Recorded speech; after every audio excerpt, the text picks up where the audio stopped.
Magandang hapon po sa inyong lahat. Basta po kayo, welcome po sa aking vlog.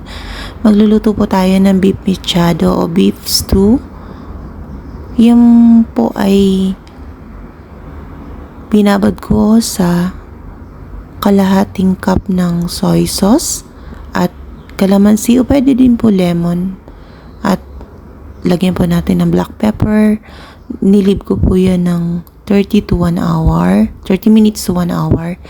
At yan, ginisa na po natin sa bawang at sibuyas. At nilagyan ko po ng kamatis para po mas malasa. At yan po ay ginisa ko lang. Ang iba po ay pwede din pong isi-sear lang. Yung parang piprituhin lang po natin yung baka. Pero mas nanunuot po ang lasa o mas lumalabas ang lasa kapag pinapakuluan ng baka. At yan, nilagyan ko po yun ng water at pinakuluan ko ng almost 1.5 hours. Pero kung may pressure cooker po kayo, mas maganda po para mas malambot ang baka.